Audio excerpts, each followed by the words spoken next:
यो हाम्रो पार्टीले यो कार्यक्रम किन राखेको हो त्यो बारेमा म थोरै कुराहरू राख्छु र त्यसपछि यो अन्तर्क्रिया कार्यक्रम भएको हुनाले विभिन्न पार्टीका साथीहरूले पनि आफ्नो आफ्नो विचार राख्नुहुन्छ र अनि सम्भव भयो भने त्यसलाई चाहिँ संश्लेषण गरिन्छ र हाम्रो फेरि चाहिँ यो कार्यक्रमको योजना हामीले बनाउने छौँ।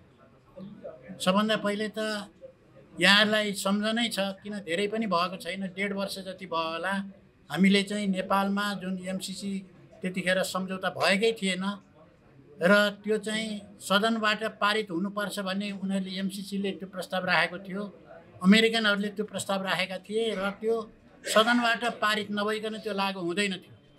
त्यस हुनाले यहाँ नेपालको संसदबाट त्यसलाई पारित गर्ने प्रयास भइरहेको थियो। त्यसको विरुद्धमा चाहिँ हामीले सङ्घर्षहरू गरेका थियौँ। अलि हल्ला भयो है साथीहरू, अलि हल्ला नभयो।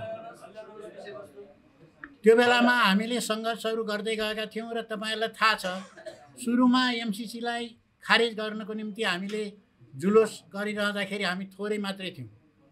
थोरै पार्टीका नेताहरू आफै ब्यानर बोकेर जुलुसमा गएका थिए र हामीले नयाँ बानेश्वरमा जुलुस गर्दै आउँदै गरेका थियौँ र बिस्तारै त्यो के हुँदै गयो भने त्यो त बढ्दै गयो, त्यो प्रतिको समर्थन बढ्दै गयो। हामीले कार्यगत एकता पनि अलि फराकिलो रूपमा गर्दै गयौँ र त्यसपछि चाहिँ जनसहभागिता बढ्दै गयो र हामीले धेरैसँग चाहिँ अन्तर्क्रिया पनि गऱ्यौँ र जनताको समर्थन हुँदै गएपछि, सहमति हुँदै गइसकेपछि, त्यो जब चाहिँ त्यसले एउटा आन्दोलनको रूप लिने सम्भावना भइसकेपछि अमेरिकी दबाब धेरै मात्रामा बढ्यो। अमेरिकनलाई अब बिस्तारै के थाहा भयो भने नेपाली जनताले एमसीसी लागू गर्न चाहँदैनन्, नेपाली जनताले यसको विरोध गर्छन्।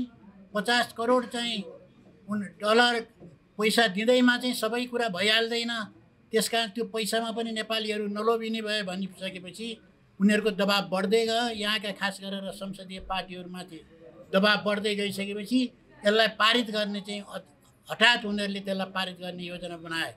त्योभन्दा अगाडिको स्थिति के थियो तपाईँहरूलाई थाहै छ कि हाम्रो पार्टीले आयोजना गरेको कार्यक्रममा अन्य सत्तामा भएका र प्रतिपक्षमा भएका युवा र विद्यार्थीहरूले पनि सहभागिता जनाएका थिए।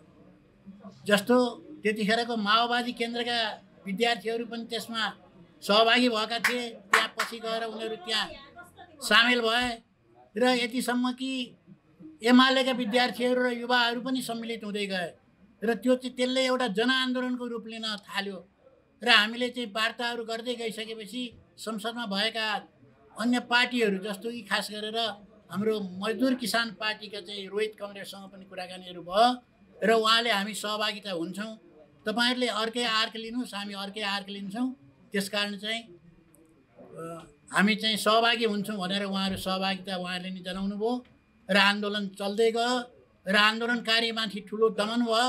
जति दमन भयो त्यति आन्दोलन चाहिँ अझ सङ्ख्यामा धेरै ठुलो सङ्ख्यामा सहभागिता पनि हुँदै गयो।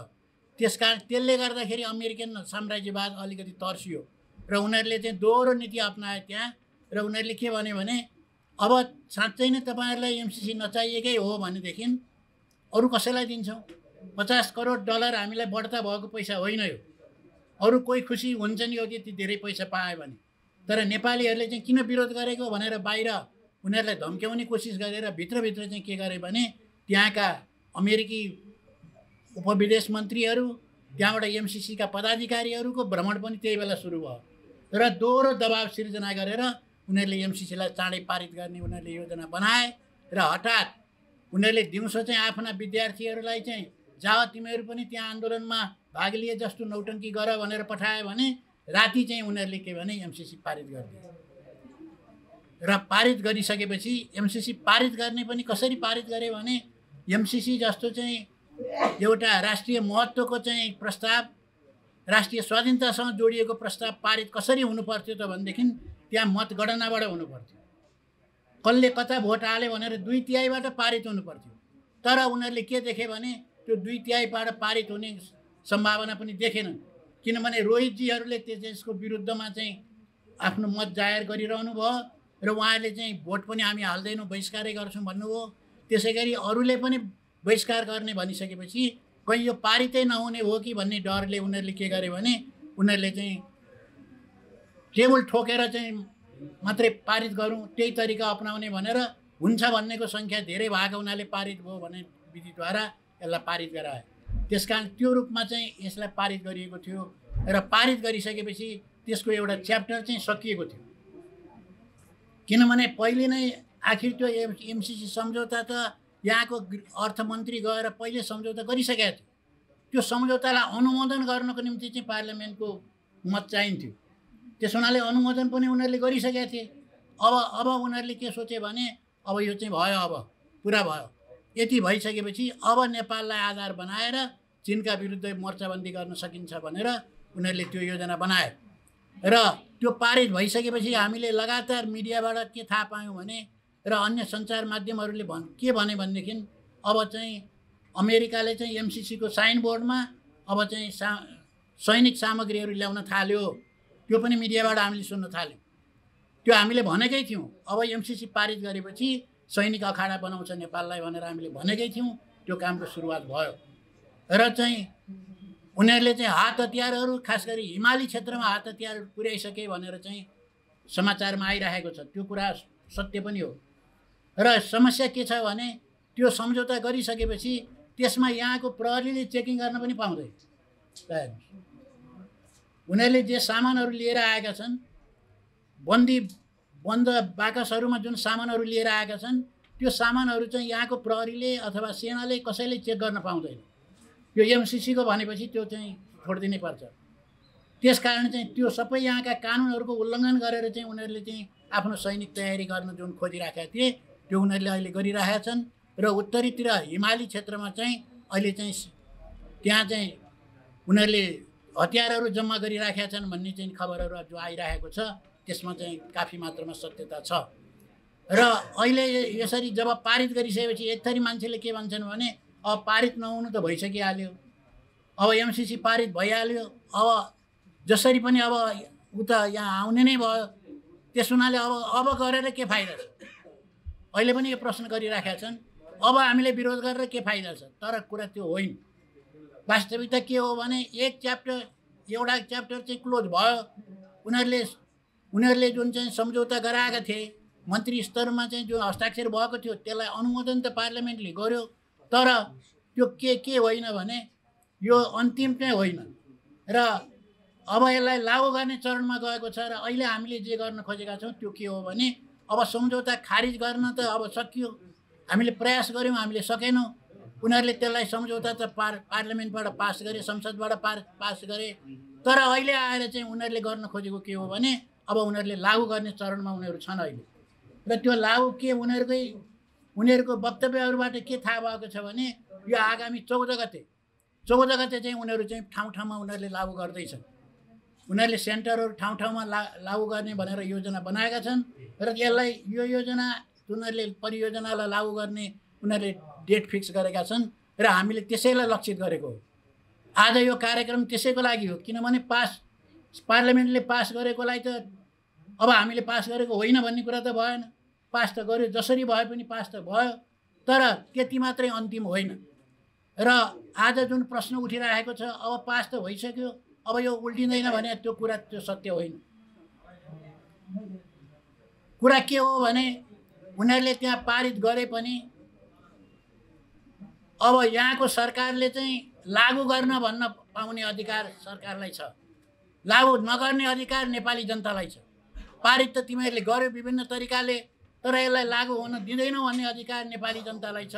त्यसकारण हामीले त्यो अधिकारलाई प्रयोग गर्दै अहिले हामीले गर्न खोजेको के हो भने तिमीहरूले पारित त गर्यो, आधा रातमा धोका दिएर पारित गरायो, जनतालाई पनि सुसूचित राम्रोसँग नगरिकन र गलत तरिकाले पारित त गरायो, तर चाहिँ त्यो पारित गरेकोलाई हामीले स्वीकार गर्दैनौँ, त्यसलाई हामीले अस्वीकार गर्छौँ र त्यसलाई खारिज गर्नुपर्छ भनेर भन्ने अधिकार नेपाली जनतालाई छ।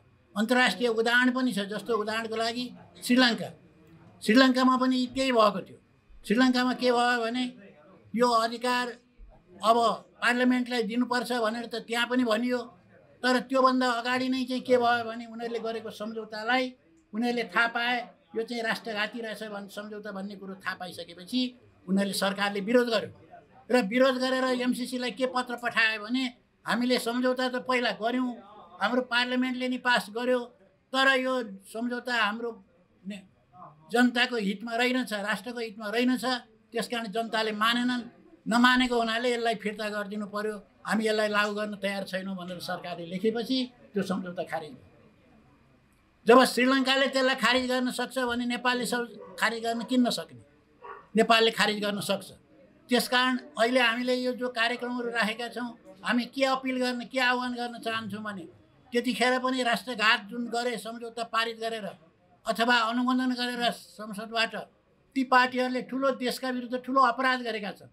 त्यो अपराधलाई कमसेकम अलिकति कम गर्नको निम्ति त अहिले हामीले अब यसलाई पारित गर्दैनौँ, पारित गऱ्यौँ तर चाहिँ यसलाई लागू गर्दैनौँ भनेर यहाँका पार्टीहरू उठिदिए भने, यदि त्यहाँ हाम्रो सहमति भयो भने या जनसङ्घर्ष चाहिँ उठ्न सम्भव भयो भने के हुनसक्छ भने त्यो सम्झौतालाई उसले फिर्ता लैजानुपर्छ। त्यसकारण हाम्रो यहाँ माग आज के छ भने त्यो खारिज मात्रै होइन, त्यो फिर्ता हुनुपर्छ। त्यो उनीहरूले जो सम्झौता गऱ्यौँ भनेका छन्, पार्लियामेन्टबाट जो पारित गरेको छ त्यसलाई हामी लागू गर्न दिँदैनौँ। र हाम्रो पार्टीले के भनेको छ भने पर्सि 14 गतेदेखि जहाँबाट त्यो लागू गर्नको निम्ति चाहिँ कार्यक्रम गर्छ एमसिसीले, त्यहाँ जनताहरू उपस्थित हुनुपर्छ। म यहाँ आउनुभएका सम्पूर्ण साथीहरूलाई पनि भन्न चाहन्छु, हामी अब हाम्रो सङ्घर्षको कार्यक्रम आज एक दिन अन्तर्क्रिया गरेर यो टुङ्गिँदैन। यतिले अमेरिकालाई फिर्ता गराउन सकिँदैन, यो कुरा हामीले बुझेकै कुरा हो। तर यो कुरा होइन कि हामीले एकपल्ट चाहिँ उनीहरूको संसदले पारित गरेपछि उल्टाउनै सकिँदैन भन्ने कुरा चाहिँ होइन।